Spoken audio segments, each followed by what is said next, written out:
Mahkamah Konstitusi memutuskan anggota Polri tidak lagi bisa menduduki jabatan sipil atas penugasan Kapolri. Jika ingin menduduki jabatan sipil, maka polisi harus mengundurkan diri atau pensiun terlebih dahulu. Hal ini menjadi bagian dari putusan perkara nomor 114/PUU-23/2025 terkait gugatan atas norma pasal 28 ayat 3 dan penjelasan pasal 28 ayat 3 Undang-Undang nomor 2 tahun 2022 tentang Kepolisian Negara Republik Indonesia. Kepolisian Negara Republik Indonesia dalam menentukan arah kebijakan nasional disalurkan melalui Majelis Permusyawaratan Rakyat paling lama sampai dengan tahun 2009. 3. Anggota Kepolisian Negara Republik Indonesia dapat menduduki jabatan di luar kepolisian setelah mengundurkan diri atau pensiun dari Dinas Kepolisian. Pasal 28 Undang-Undang 2/2002. Ayat 1, Kepolisian Negara Republik Indonesia bersikap netral dalam kehidupan politik dan tidak melibatkan diri pada kegiatan politik praktis. Ayat 2, keanggotaan Kepolisian Negara Republik Indonesia tidak menggunakan hak memilih dan dipilih. Dan 3, anggota Kepolisian Negara Republik Indonesia dapat menduduki jabatan di luar kepolisian setelah mengundurkan diri atau pensiun dari Dinas Kepolisian. Sebelumnya diketahui permohonan perkara nomor 114/PUU-23/2025 diajukan oleh Syamsul Jahidin yang merupakan seorang mahasiswa doktoral sekaligus lulusan advokat dan Christian Adrianus Sihite yang merupakan seorang lulusan sarjana ilmu hukum.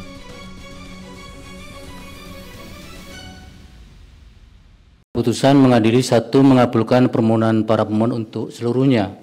2. Menyatakan prase atau tidak berdasarkan penugasan dari Kapolri dalam penjelasan pasal 28 ayat 3 Undang-Undang nomor 2 tahun 2002 tentang Kepolisian Negara Republik Indonesia, Lembaran Negara Republik Indonesia tahun 2002 nomor 2 tambahan Lembaran Negara Republik Indonesia nomor 4168 bertentangan dengan Undang-Undang Dasar Negara Republik Indonesia tahun 1945 dan tidak mempunyai kekuatan hukum mengikat.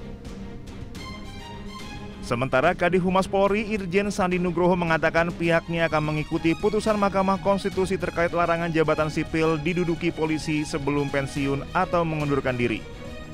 Setiap putusan yang telah ditetapkan MK wajib dihormati. Memang kami juga baru dengar atas putusan tersebut, tentunya Polri akan menghormati semua putusan yang sudah dikeluarkan. Dan saat ini Polri masih menunggu hasil resminya seperti apa, kemudian nanti akan dilaporkan kepada Bapak Kapolri, kemudian kita langsung akan menyampaikan tentang hasil putusan tersebut yang sudah diberikan oleh Bapak RI. Tapi yang pasti bahwa kami belum menerima putusannya sampai dengan saat ini, tetapi polisi selalu akan menghormati putusan yang sudah ditetapkan oleh pengadilan. Sementara Menteri Sekretaris Negara Prasetyo Hadi mengatakan pemerintah siap menjalankan putusan Mahkamah Konstitusi yang melarang anggota Polri aktif menduduki jabatan sipil. Prasetyo mengatakan putusan MK tersebut bersifat final dan mengikat sehingga harus dijalankan seluruh pihak. Ya kan putusannya baru tadi ya, kita juga mendapatkan putusannya. Nanti kalau kita sudah dapat ya nanti kita pelajari kan. Tapi sebagaimana namanya putusan MK ini kan final and binding. Berarti pasti akan dijalankan gitu, Mas? Ya, iyalah sesuai aturan kan seperti itu. Sebelumnya permohonan perkara nomor 114/PUU-23/2025 diajukan Syamsul Jahidin yang merupakan seorang mahasiswa doktoral sekaligus lulusan advokat dan Christian Adrianus Sihite yang merupakan seorang lulusan sarjana ilmu hukum. Tim Liputan Anyus melaporkan.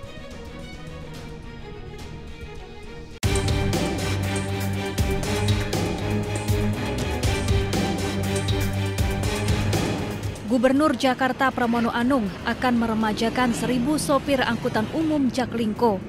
Pramono menilai banyak sopir Jaklingko yang sudah melewati batas usia kerja sebagaimana diatur dalam kontrak. Sopir yang sudah melewati batas usia tidak bisa lagi melanjutkan pekerjaannya. Sebelumnya Pramono menyoroti kualitas layanan sopir Jaklingko yang sering dikeluhkan warga di media sosial. Salah satunya mengemudi dengan ugal-ugalan. Kami juga akan melakukan pembenahan yang untuk Jaklingko. Karena seringkali keluhannya di Jaklingko ini kan kayak punya mobil sendiri, bawa keluarganya, ngebut dan sebagainya. Nah, Pak Dirut tadi menyampaikan nanti akan melakukan perbaikan permajaan 1.000 orang pengemudi untuk Jaklingko supaya mereka lebih tertata, dan saya menyetujui untuk itu. Sementara itu, baru-baru ini kecelakaan yang melibatkan Jaklingko viral di media sosial. Kali ini seorang pemotor tewas ditabrak Jaklingko di Cipayung, Jakarta Timur saat akan menyalip kendaraan di depannya. Korban pun sempat terseret Jaklingko hingga 5 meter. Peristiwa ini menambah daftar panjang masalah angkutan Jaklingko. Pemprov Jakarta pun menegaskan bertanggung jawab penuh atas kecelakaan ini.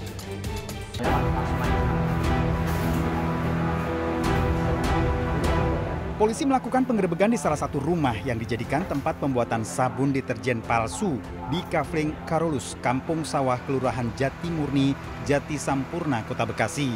Penggerebekan dilakukan usai adanya laporan dari konsumen terkait pembuatan sabun deterjen palsu berbagai merek terkenal.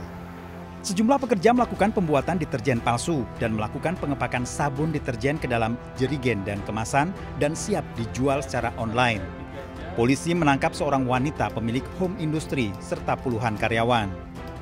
Pelaku awal mulanya memang pernah membuat sendiri, tapi karena tidak ada merek, jadi tidak laku dan juga kemudian di blacklist oleh penjualan online tersebut. Ya, setahu saya itu selama ini dia di sini itu yang ada itu sablon.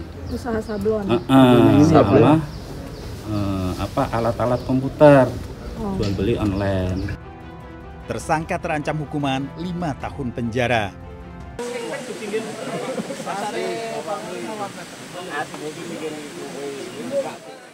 Sebuah mobil terjun bebas ke dalam jurang di Desa Tegaron, Kecamatan Banyubiru, Semarang, Jawa Tengah. Kecelakaan bermula saat mobil yang dikemudikan seorang pria melaju dari arah Sepakung menuju Banyubiru. Saat melintasi turunan tajam dan sempit, mobil kehilangan kendali dan menabrak tebing hingga akhirnya terguling dan terjun ke dalam jurang. Diduga sopir tak mampu menguasai kondisi medan yang baru dilaluinya. Kendati sang pengemudi selamat dari maut dan menderita luka ringan, namun kondisi kendaraannya rusak parah. Proses evakuasi menggunakan mobil pemadam kebakaran berlangsung dramatis.